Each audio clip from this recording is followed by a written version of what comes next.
تو میرے پیارے دوستو، LPF کے جانب سے لائف آف سینٹس کے 5th ایپیسوڈ میں آپ سب کو خوش آمدید۔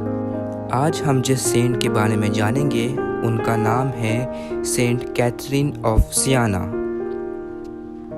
1347 میں ایک چھوٹی لڑکی پیدا ہوئی اٹلی کے ایک شہر میں، سیانا جس کا نام ہے، اور اس کا نام کیتھرین تھا۔ چھوٹی سی عمر سے ہی اس کا دل خدا کے لیے تھا۔ صرف 7 سال کی عمر میں اس نے ایک ویژن دیکھا جس میں یسوع کو دیکھا روشنی میں چمکتے ہوئے، اسے بلیس کرتے ہوئے۔ اس دن سے کیتھرین نے ڈیسائیڈ کر لیا کہ وہ اپنی زندگی صرف مسیح کو دے گی۔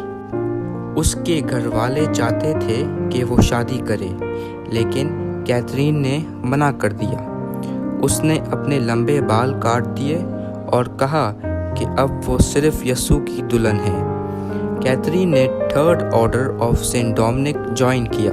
وہ کانوینٹ نہیں جاتی تھی، بلکہ اپنے گھر میں ہی رہ کر، روزہ رکھ کر اور دعا میں ٹائم سپینڈ کر کے اپنا ٹائم غریبوں کے ساتھ۔ لیکن خدا نے اسے صرف چھپانے کے لیے نہیں بلایا تھا۔ کیتھرین کو دنیا میں بھیجا گیا تاکہ وہ لوگوں کو سرو کرے اور مسیح کا پیغام پہنچائے، اور جیل میں بند ہوئے لوگوں کو تسلیل دلائے، اور لڑائی کرنے والے گروپس میں صلح کروائے۔ دھیرے دھیرے اس کی عقل اور روحانی زندگی اتنی مضبوط ہو گئی کہ پوپس اور کنگ بھی اس سے مشورہ لیتے تھے۔ سوچنے کی بات ہے کہ ایک جوان لڑکی جس کے پاس نہ تو کوئی ایڈوکیشن تھی، لیکن پوری دنیا میں اس کی بات مانی جاتی تھی۔ کیتھرین نے اپنی ٹیچنگ اور پریئرز ایک کتاب میں لکھی جس کا نام تھا دی ڈائلاگ۔ اس نے لکھا کہ خدا ایک سمندر کی طرح ہے، اتنا بڑا اور گہرا کہ جو انسان اس پر ٹرسٹ کرتا ہے وہ کبھی ڈوبے گا نہیں۔ اس کی زندگی آسان نہیں تھی، اس نے بہت تکلیف اور بیماری سہی، لیکن اس نے سب کچھ مسیح کی محبت اور چرچ کی خدمت کے لیے قربان کر دیا۔ کیتھرین اکثر کہتی تھی، "Be who God meant you to be, and you will set the world on fire." اور پھر 1380 میں صرف 37 سال کی عمر میں کیتھرین خدا کے پاس چلی گئی۔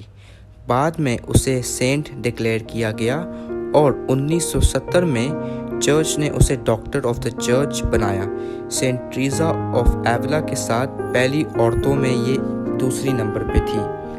آج بھی سینٹ کیتھرین آف سیانا ہمیں یاد دلائی جاتی ہے کہ اگر ہم اپنی زندگی پوری طرح خدا کو دیں تو خدا ہم سے دنیا بدلوا سکتا ہے۔ پھر 1375 میں جب وہ پیزا میں دعا کر رہی تھی، اس نے یسوع کے زخم پائے، لیکن سینٹ فرانسس کی طرح اس کے زخم سب کو نظر نہیں آتے تھے۔